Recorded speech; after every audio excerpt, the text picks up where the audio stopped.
everyone, thanks for joining me today. I'm Jackie and I create mosaics using sea glass, and today I'm going to show you how I finished off my Inukshuk.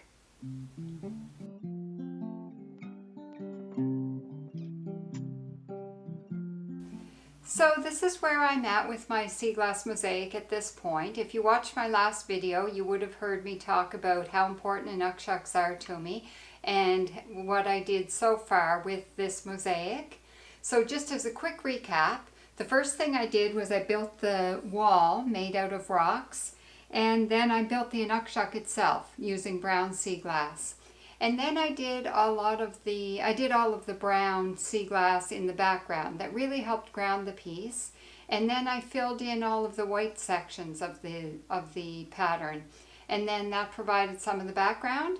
So now I'm at the really exciting part of this particular mosaic because I'm going to fill in all of the blank areas with green. And I know that that's just going to bring it to life and really pull it all together and make it look like a really nice piece of art. So I'll get started on that and I'll show you a little bit about that process. So here I have a lot of my green sea glass. I have a dish of kind of small green, and then I have a whole board here covered with green. So I'm going to use this to pick out pieces that fit in to fill in all of these blank spots with the green sea glass. And I also have two more half circles here, or part circles, that I want to include. I have one right here, a brown one, and here I have a white one. And usually when I put those things like that in, I wait until I'm fitting the sea glass in around it, just to make sure that everything fits really well. So what I'm going to do is fiddle around with the sea glass to find a lot of pieces that are going to fit nicely and kind of fill in this pattern. And I tend to be kind of slow with this process as I'm trying to find all the right pieces. And also when I'm doing circles like this, I try to make lines. So you can see here I did a line of white and kind of a line here and here. And when I'm doing circles, it sort of gives a bit more movement to the circles if I'm kind of conscious to have the pieces fit in a way that they provide a bit of a pattern within a pattern. The other thing that I'm going to keep in mind, this particular circle here, I'd like it to be mostly big greens, and I'd like some big greens here. I'd like small greens here and small greens over here, and then it will add some more interest to the piece as well. So when I'm doing an area like this, I really like to place a lot of my larger pieces first, because I know that if I get the bigger pieces of green placed in there first, then I can fit a lot of the smaller pieces in around it.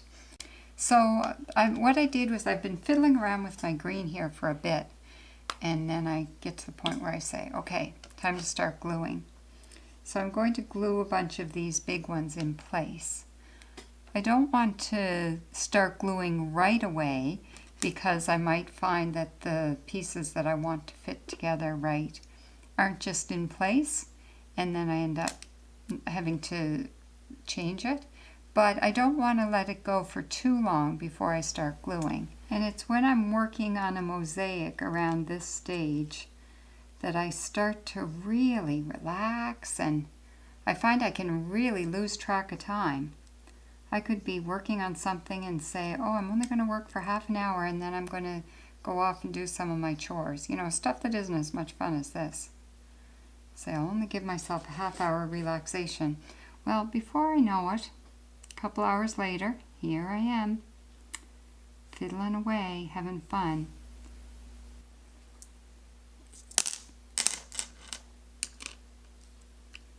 Green sea glass shows up pretty good. Just sparkles when you see it on the beach. This helps add to some of the design here because I really like these circle designs. And if by adding some bottle bottoms that are naturally circular in shape, it just adds a little bit more to the circular design. So when you take all of these pieces that are seemingly very ordinary looking and you put them all together, it's when you stand back and they're all together there in your design that they really look quite extraordinary.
So thanks for joining me today and seeing how I created this Inukshuk. I hope it's been really inspiring for you and that you're able to look at what I do and go ahead and create some of your own beautiful sea glass mosaics.